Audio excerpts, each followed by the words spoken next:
The Pious Believer and the Ruthless Non-Believer. From the series of the Honorable Quran. The author said, Allah revealed in the Holy Quran many examples of His wisdom concerning the nature of our actions and deeds and their consequences. Among these is the story of the two men who were mentioned in Surah Al-Kahf. Whereas one was a pious believer, the other was a rich and ruthless non-believer. Allah, by His justice, revealed their story so that the people would not get carried away with this world and forget the hereafter. Among the children of Prophet Israel, alayhi salam, known in English as Jacob, were two brothers. One was Yahuda, a pious Muslim believer who loved to do good deeds. The other was Fartus, who was an idol worshiper, stingy and bad-tempered. Upon their father's death, each took his share of the inheritance and spent it the way he liked best. Yahuda bought captive slaves with 1,000 dinar and released them free for the sake of Allah. With another 1,000 dinar, he bought clothes and gave them to needy and poor people, also seeking reward from Allah in doing so. He bought food with another 1,000 dinar and fed the hungry. He built mosques and performed many good deeds. He helped whom he could until all his money ran out. He was pleased and happy in what he was doing and hoped for Allah's mercy and rewards in the hereafter. As soon as the non-believer Fartus got his hands on his inheritance, he locked it up and did not give any to the poor. He insulted those who asked for help. He blocked his ears from hearing the pain and suffering of the needy. He turned his eyes away from the hungry children. He married rich women. He bought cows and sheep that increased in great number. With what was left of his money, he traded very successfully and became the richest man of his time.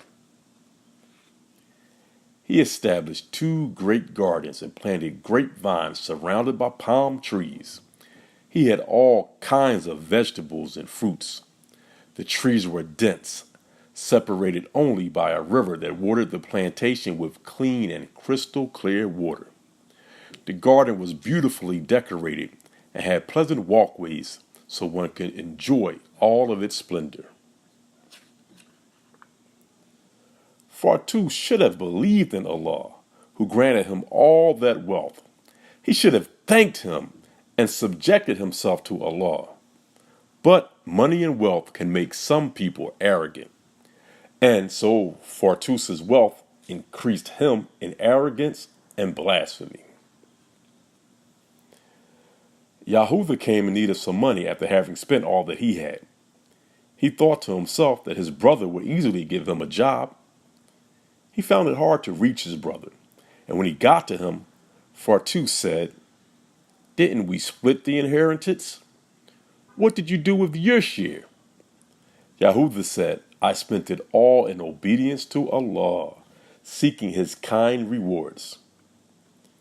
Fartus answered ironically, "Then you are generous, but I only see you as a loser who lost all of his money, and I can only deny you any help as punishment." "Look at me," he said. "Look what I have done with my money. I have lots of it, much more than you." He boastfully took his Muslim brother's hand to show him what he had planted in his garden. Fartus was taken by the beauty of this world. He did not believe in Allah, nor in the day of judgment. He arrogantly said, "If there was a resurrection and judgment as you claim, I will not be a loser. Just as Allah has given me all that I have in this world, He will give me better than this in the hereafter, because of my status." Yahuda warned his brother against blasphemy. He ordered him to believe in Allah, who created him from soil and made him a man standing upright, and that He will later make him die and then will judge him.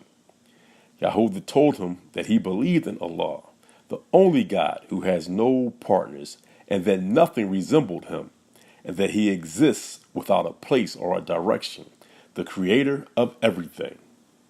Yahudah said to his brother, "You will be punished for ridiculing me because I am poor. I ask Allah to grant me a better garden in the hereafter than your garden that will certainly perish. You cannot be certain that storms and changes of wind will not ruin your garden, or that the water you have may go deeper in the ground so that you cannot reach it. Who can help you if Allah does not?" As Yahudah realized that his brother was not taking heed and stayed in his state of not believing, he left him in between the trees and flowers. As Yahudah expected, that night Allah sent heavy rain and storms which destroyed the garden and the vines, and as the water dried up, the soil turned ugly, with no plantation or trees. The soil turned to clay, and no one could walk on it. In the morning, as Fartus went as usual to enjoy the pleasures of his garden, his mouth went dry when he saw what had happened. He stroked one hand with the other as a sign of misery and sorrow. He then regretted what he had said, that he did not believe that Allah would bring him back, and that he had not believed in the resurrection. He said, "I wish I had not blasphemed." Whilst his friends had helped him in his arrogance and blasphemy in the past, they all left him now that he was poor again. He became alone with no helper. Only the deeds that one does with the right intention, seeking reward from Allah, has a good ending and will be rewarded. The end. So we stop and hug.